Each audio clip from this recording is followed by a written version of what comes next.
कार्यक्रमाक व्यासपीठार उपस्थित आमचे दिवचलचे आमदार राजेश पाटणेकर, चूल आणि मूल इतल्याच पर्यंत महिला मर्यादित असली, पण आता तसे ना।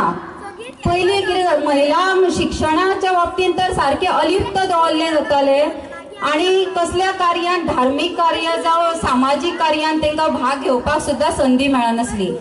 पण आताचो काळ बदललेलो आसा आणि महिलांक इतली फुडें सरलेली आसा की महिला पुरुषांच्या बरोबर प्रत्येक कार्यात आघाडीचेर आसा आणि महिला फुडें सरून आपल्या जबाबदारीन काम सुद्धा पार पाडटात। त्या सुंदरशा शब्दांनी त्यांनी आपले तर त्या संकटाचेर मात करून आता परमेश्वरान आणि जिजाऊनी आपला गुरुपदेश त्यांना दिला। राजे, जीवन एक अंधार आहे। वास्तविक स्त्री ही आदरान आम्ही तिका सन्मानीन करता, कित्याक एक वाक्य म्हणटा स्त्री शिवाय घराक शोभा ना। खंयच्याय पुरुषाच्या सुद्धा यशाच्या जर फाटीमागे खंबीरपणे जर स्त्री रावता जाल्यार ते पुरुषाचे यश सुद्धा धावत फुडें वयता। महिला खूप फुडें पावलेली आसा, जे पुरुष जितके फुडें पावूंक ना तितके महिला पावलेली आसा। आयज कितक्याशा देशाचे नेतृत्व सुद्धा महिलांनी केलेले आसा। तशेंच आमचे जे हांगर जे वार्ताहर त्यांनी या कार्यक्रमाविषयी 2 शब्द बोलाल। समाज क्षेत्रात सुद्धा भारताबरोबरच बाकी देशात सुद्धा असंख्य महिला आहात ज्यांच्यानी समाज क्षेत्र आणि शिक्षणात काम करून महिलांचे नेतृत्व केले। महिला आज सेल्फ हेल्प ग्रुप महिला मंडळामार्फत तर हे कार्यक्रम घेऊन आज पुढे येतात।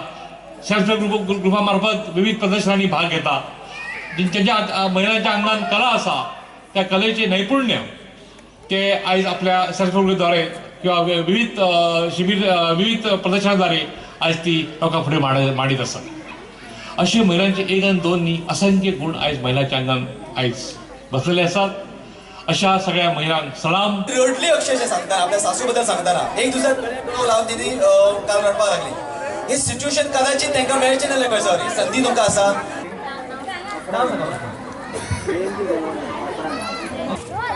गणपतीला वाहते दुर्वा, विठोबाला वाहते तुळशी, लीलावती आईचे नाव होते आज महिलांच्या दिवशी। जय केली ताजी, जय केली निवड वेगळी, पूजा केला ताजा आणि वचनाचं नाव कुंडल भाजी भाजी मेथीची दर्शन तुझी माझी दर्शनाची। संसाराच्या सागरात प्रेमाच्या लाटा, संसाराच्या आईच्या सुखदुःखात माझा अर्धा वाटा।